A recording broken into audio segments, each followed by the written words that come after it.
Desde el momento en el que empiezas a orar, tu problema ya no es solamente tu problema. Desde el momento en el que tú empiezas a orar, tu problema, lo que tú estás viviendo, empieza a ser también la historia de Dios contigo. Dios empieza ya a caminar contigo. El primer bien que trae la oración con el diagnóstico es que la oración impide que tú caigas en la trampa de estar culpabilizando a otros. El segundo bien que trae la oración es que la oración impide que tú sigas prisionero de las palabras tontas, las palabras necias que salieron de ti. Óyeme esto, y que esto sea palabra de liberación para esta hermosa asamblea. Oye esto que te voy a decir. Tú no eres lo que dijiste en un momento de frustración o de rabia. En el nombre de Jesús, destruyo en este momento esa palabra que tú dijiste y que tiene encadenado tu cerebro. Y lo vamos a hacer todos. Ponte de pie, por favor. Lo vamos a hacer todos. Vamos a romper esas palabras inútiles, necias, que otras personas nos dijeron, o estas palabras que nosotros mismos nos hemos dicho. Esas palabras durísimas que dijo tu papá, que dijo tu mamá. Esas palabras fruto de una impaciencia. Esas palabras te están impidiendo el verdadero diagnóstico, es decir, la verdadera y leal percepción de tu verdad, de tu realidad. Tú no estás percibiendo tu realidad ni tu verdad mientras estés encadenado a esas palabras terribles como yo no sirvo como mujer, yo he sido un pésimo papá, yo no pude ser papá, yo soy un desastre, yo soy un fracasado. Hoy vamos a romper esas palabras aquí en el nombre de Jesús, porque esa es la fuerza de la oración. Por favor, repites después de mí. Señor Jesucristo, hoy quiero abrirme a tu verdad. Y hoy quiero que me enseñes mi verdad. Con el poder de tu amor y de tu sangre, yo rompo en este momento. Lo vas a decir con toda la fuerza, hermano mío, con toda la fuerza. Son palabras de liberación que te estoy diciendo. Volvamos a repetir esa parte. Digo yo, repites tú, por favor. Con la fuerza de tu amor y de tu sangre. Eso, así. Yo rompo en este momento toda la fuerza de cualquier palabra que trata de encadenarme al fracaso, que trata de encadenarme al pecado, que trata de encadenarme al demonio. Señor Jesucristo, tú eres mi libertad. Y en tu nombre soy libre. Amén. ¿Quién da un aplauso a Jesús?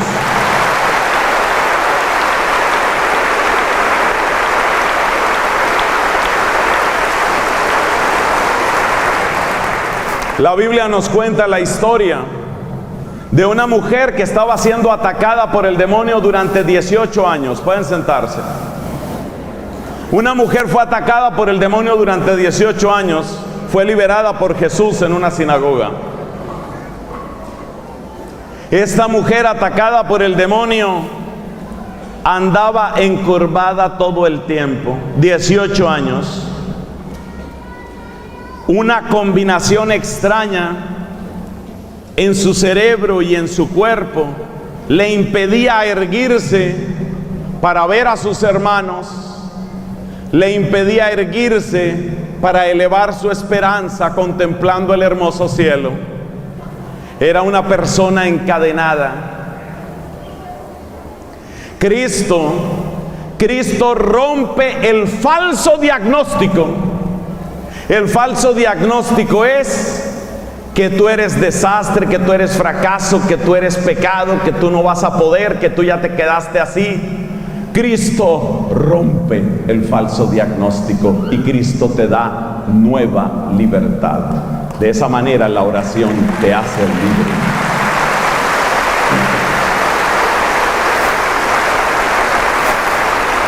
Hermanos, hay una tercera forma como Dios, desde que empiezas a orar, yo no estoy hablando todavía de los milagros, que Dios los hace, sí que los hace, amén. No estoy hablando solamente de los milagros, estoy hablando de lo que Dios hace en toda persona que haga bien una oración, porque esto vale para toda persona, absolutamente toda. El tercer bien que trae Dios en el diagnóstico es este.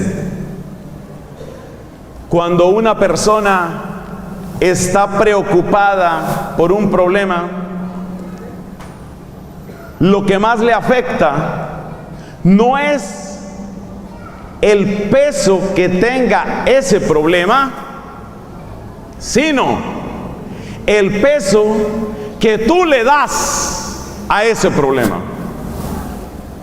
Si por ejemplo el dinero es algo demasiado importante para ti y un día descubres que aquella empresa en la que metiste los ahorros de toda tu vida ha quebrado, las acciones que tú compraste en un precio muy alto pensando incrementar tu patrimonio, esas acciones se fueron al piso. Hay personas que le han dado todo su corazón al dinero y cuando les llega una noticia de esas, ¿qué hacen? Se arrojan de un edificio, se suicidan, porque el dinero es demasiado importante para ellos. De manera que una cosa es la importancia real que tienen los problemas y otra cosa es el peso que tu cabeza, el peso que tu cerebro le da a los problemas. Y normalmente lo que a ti te afecta no es el peso real del problema, sino el peso que tú le das al problema. De manera que si para una persona lo más importante de su vida, lo absolutamente más importante de su vida es esa mujer de la que está profundamente enamorado, pero esa mujer resulta que no lo ama y este hombre dice: la vida no tiene ningún sentido, pásenme una copa de cianuro, la vida no tiene sentido. Le ha dado el carácter de diosa a esa mujer, y Dios solo hay uno. Si yo digo el dinero es importantísimo y si se me acaba el dinero yo me suicido, ¿qué estoy diciendo? Que el dinero se convirtió en un Dios para mí. Entonces fíjate lo grave que es esto. Cuando una persona no tiene a Dios en su corazón, lo más grave es preguntarse ¿qué está reemplazando a Dios en esa vida? Porque si lo que está reemplazando a Dios es una criatura, como el ejemplo que di de esa mujer, si lo que está reemplazando a Dios es algo como ese dinero, entonces esa persona cuando se vea corta de dinero va a entrar en una angustia terrible y su cerebro va a ser como una máquina que zumba, agotándose hasta autodestruirse. Y la gente llega a esos extremos de suicidarse. Pero ¿qué pasa cuando tú empiezas a orar? Empezar a orar, hermanos, es recuperar el señorío de Dios en nuestra vida. Cuando tú empiezas a orar, lo que tú estás haciendo es diciéndole al Señor: aquí está el trono, corónate, corónate, Señor, como dice una canción. Aquí está tu trono, Señor. Cuando tú empiezas a orar, tú empiezas a decirle al Señor: tú eres el más importante. Y en el momento en el que Dios entra en tu cerebro, en tu corazón, en tu vida con la fuerza de la oración, apenas Él recupera su trono, todo lo demás baja y queda exactamente en su nivel de importancia. Porque estrategia preferida del demonio es tomar a una criatura, levantarla mientras él esconde sus cachos y cola detrás, levantar esa criatura para que tenga el trono en tu vida. Esa criatura puede ser un poder, puede ser un placer, puede ser un dinero. Lo que quiere el demonio es levantar esa criatura mientras él se esconde astutamente detrás. Y él quiere que esa criatura se convierta en dueña del trono de tu corazón. Y cuando el dueño verdadero, que es Dios, llega a tu vida a través de la oración, entonces los usurpadores del trono caen.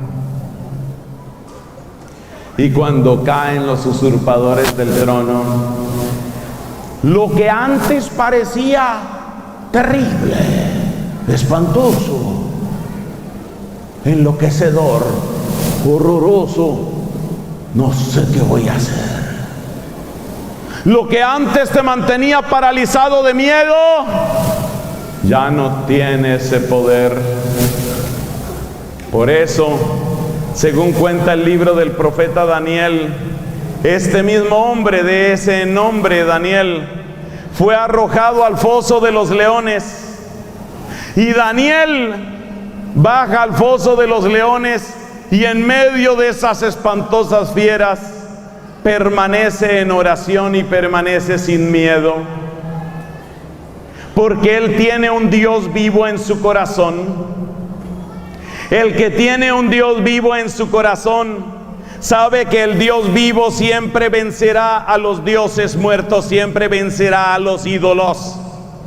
Y por eso, cuando llega Dios a tu vida, cuando Dios llega a tu corazón, hermano mío, en ese momento, lo que a ti tanto te angustiaba, lo que utilizaba el enemigo para aterrorizarte. Hay un santo muy grande que se llama Juan, San Juan Crisóstomo, San Juan Crisóstomo. San Juan Crisóstomo fue desterrado varias veces.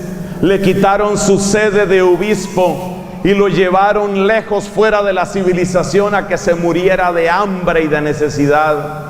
Era un mecanismo utilizado en la antigüedad para tratar de doblegar las voluntades más firmes y fuertes como la de este gran obispo.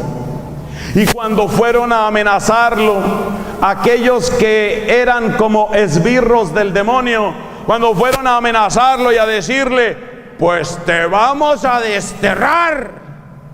Y San Juan Crisóstomo responde con una frase de un salmo: ¿a dónde me van a enviar? Porque les cuento que del Señor es la tierra y cuanto la llena, el orbe y todos sus habitantes. De manera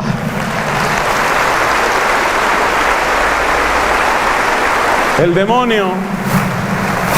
demonio te maneja con el miedo. Vas a sufrir,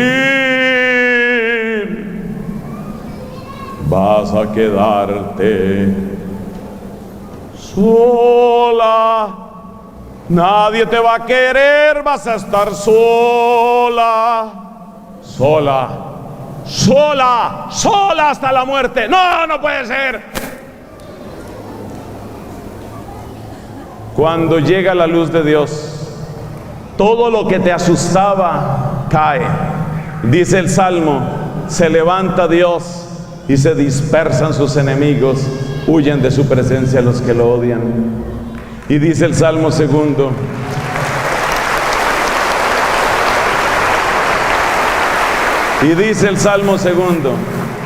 ¿por qué se amotinan las naciones y los pueblos planean un fracaso?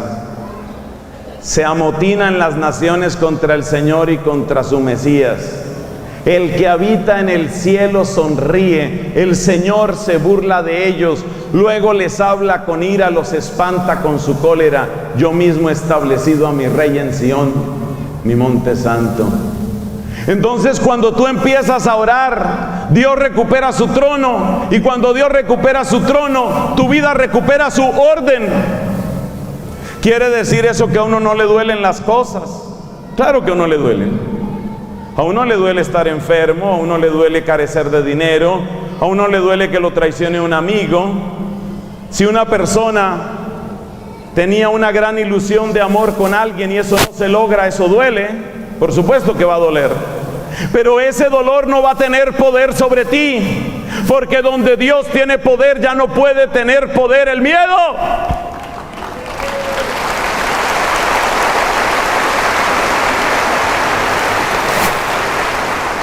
Así que mira, de 3 maneras preciosas obra Dios en esa primera fase de diagnóstico, para que veas tú cómo desde el momento mismo en que empiezas a orar, empieza Dios a bendecirte. Mira las 3 maneras. Primera, Dios destierra de tu alma la pésima costumbre de estar buscando culpables. Eso no sirve de nada.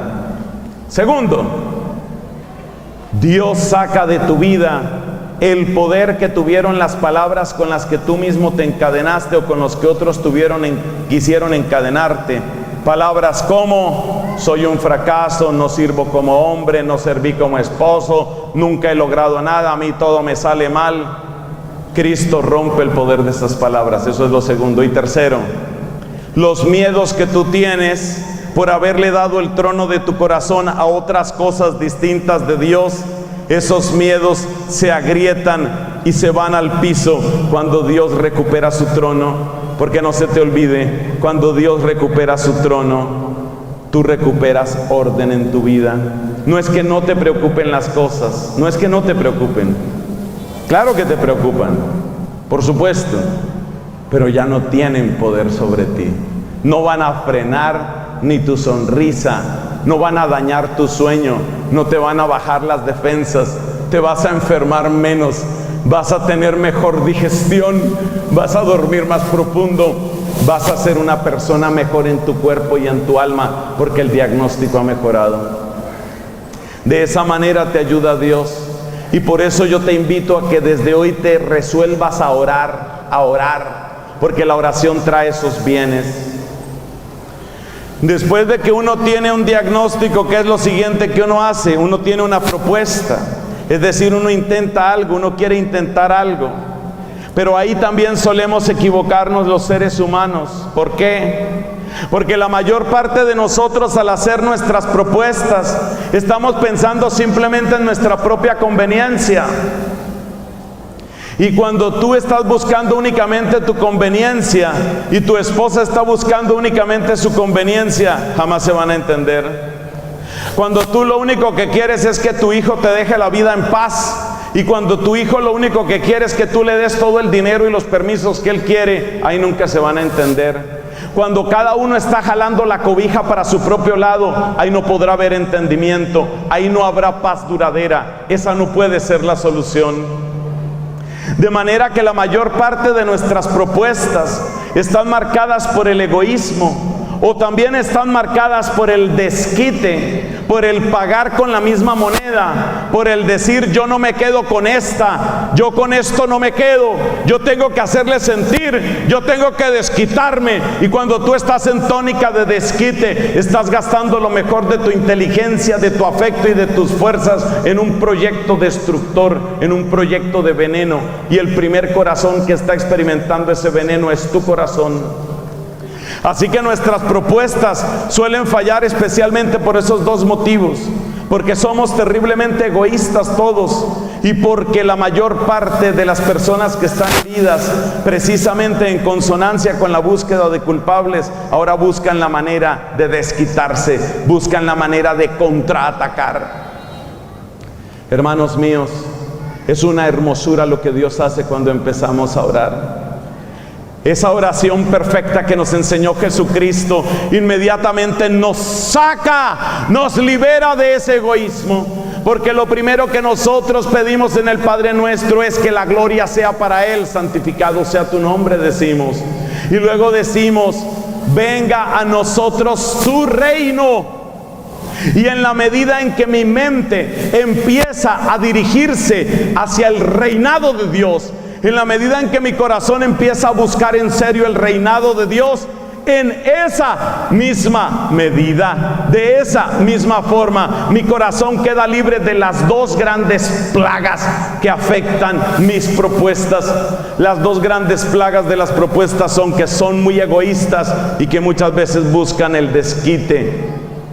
Cuando yo me concentro, cuando la oración me concentra en el reinado de Dios, esas dos grandes plagas desaparecen y entonces empieza uno a ser libre de ese egoísmo. Además, mira esto maravilloso. Si un hijo conquistado por el amor de Dios, quizás ha hecho un buen retiro de carnaval, quizás ha hecho un buen retiro de conversión, quizás está en un buen grupo de oración. Si tu hijo empieza a orar en clave de Padre Nuestro, y si tú estás orando en clave de Padre Nuestro, ¿qué está buscando tu hijo? Que Dios reine. ¿Qué estás buscando tú? Que Dios reine. Automáticamente mejora la relación con tu hijo, automáticamente. El Señor lo hace. Eso funciona así.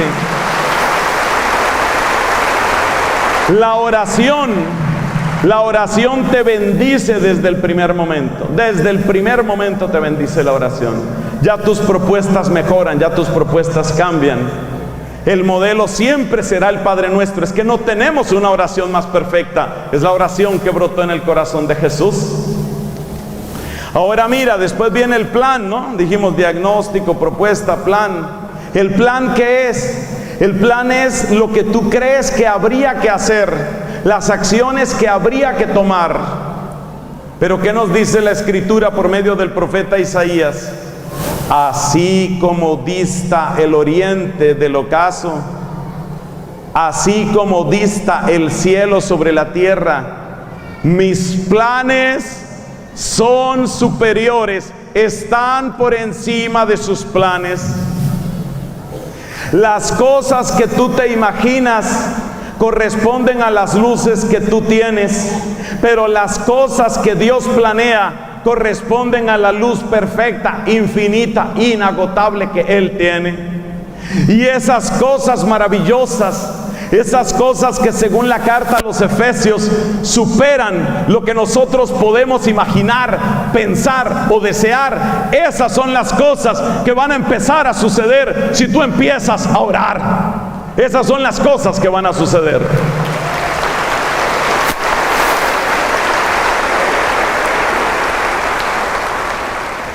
Ábrete al plan de Dios. La Escritura nos da numerosos ejemplos de gente que se abrió al plan de Dios, que hizo oración y se abrió al plan de Dios. Y una y otra vez el plan de Dios nos deja sorprendidos. Donde no creíamos que iba a haber un camino, Dios abre un camino. Es que no es lo que tú imagines, es que no es lo que tú deduzcas, es que no es lo que a ti se te ocurra. A Dios se le ocurren un poquito más de cosas que a ti. A Dios se le ocurren más. Tú imagínate el ejército del faraón persiguiendo a los hebreos y llegan hasta el borde del Mar Rojo. El faraón, el mar, el faraón. ¿Dónde quedan los planes de Moisés? Ahí. Ahí está el Mar Rojo, atrás está el faraón. La distancia cada vez más corta, las amenazas, ya se oye el trepidar de los carros del faraón, ya se oye, ya vienen.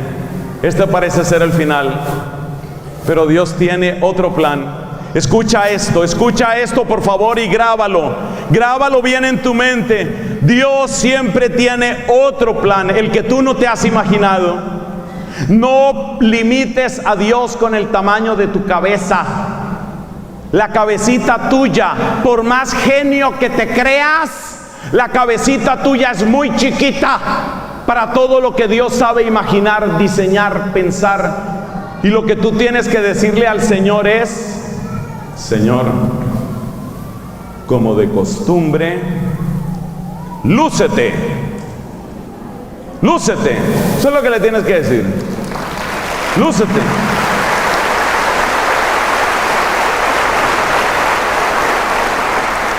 Fíjate cómo Dios te mejora el diagnóstico, ya lo explicamos. Dios te mejora la propuesta, ya lo explicamos. Y ahora te estamos contando cómo Dios mejora tus planes. Llega Moisés al borde del mar, el faraón, el mar, el faraón, la distancia corta, esto está trepidando, ¿ahora qué hacemos? Pero Moisés mantiene su corazón abierto al plan de Dios. Y Moisés le dice, y Dios le dice a Moisés: golpea con el cayado el agua, castiga esa agua que te amenaza, castígala con el cayado. ¿Tú sabes qué es el cayado? Es la imagen del poder. Castiga con el poder, castiga esa agua, golpea esa agua, y el agua empieza a retirarse durante toda la noche. No había camino, no había camino. Dios hizo el camino. El plan de Dios me supera. Para los que somos quizás demasiado racionalistas, para los que creemos que siempre tenemos grandes ideas y planes, qué hermoso recordar ese pasaje del libro del Éxodo.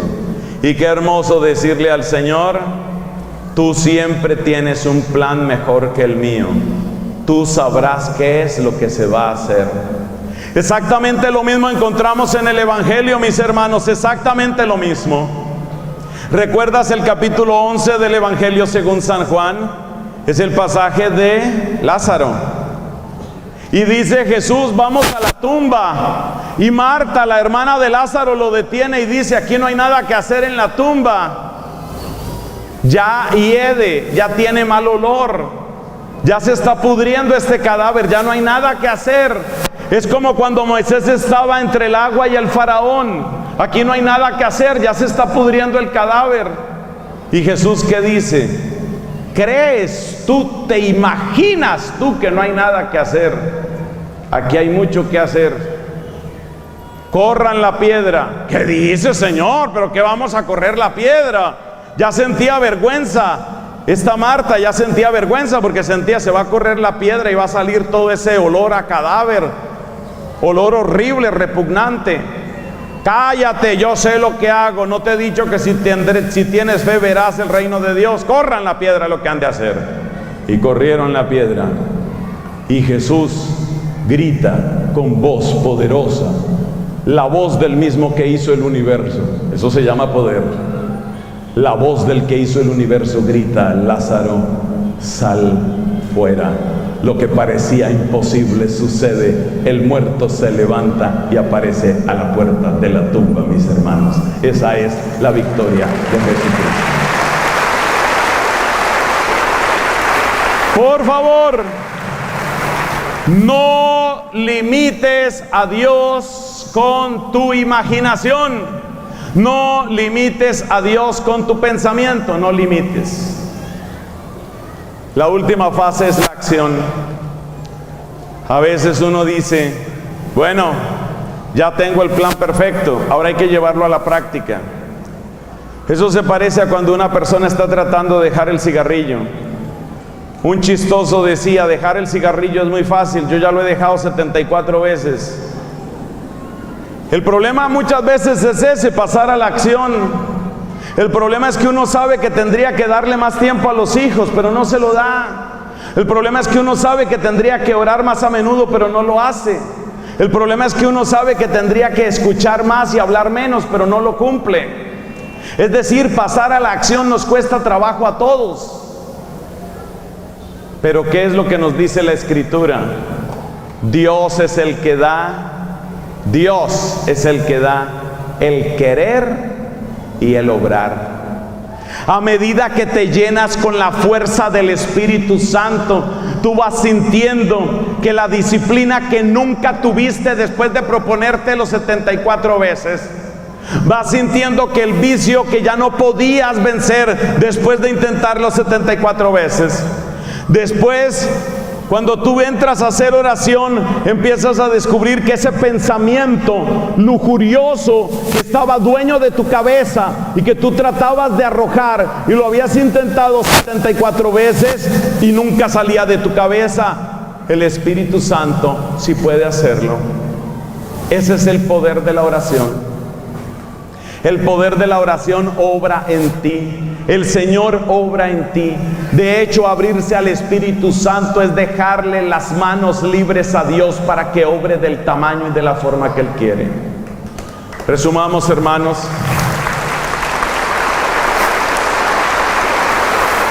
Resumamos, hermanos, y hagamos un momento también de oración nosotros. Resumamos. Cuando el cerebro y cuando mi cuerpo entero se desgasta es porque estoy dándole vuelta siempre a lo mismo. Diagnóstico, propuesta, plan y acción.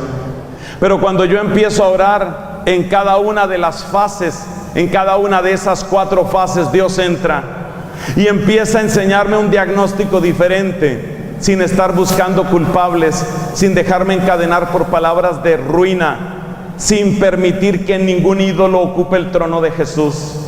Además, en cuanto a los planes, en cuanto a la propuesta, Dios me libera de las 2 grandes enfermedades de mis propuestas, que son el estar buscando solamente el interés propio y el estar tratando de desquitarse de los que me hicieron daño.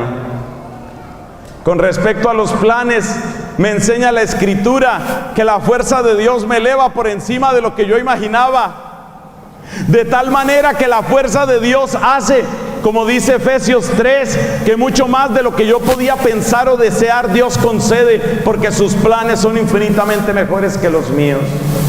Su voluntad me supera, me rebasa, y solo en ella está mi perfección y felicidad. Y luego, con respecto a la acción, toda la incoherencia, toda la cobardía y toda la inconstancia que yo tengo caen a medida que me voy llenando de la fuerza del Espíritu Santo, esa fuerza que me da el querer y el obrar. Por eso solamente te digo una cosa, hermano: los milagros suceden, claro que suceden, pero antes de que suceda el milagro, sucede Dios. Es Dios el que sucede cuando tú empiezas a orar. No te apegues solamente al milagro que sucede, que sí sucede, pero desde que tú empiezas a orar, Dios sucede en tu vida. Gloria al Padre, al Hijo y al Espíritu Santo.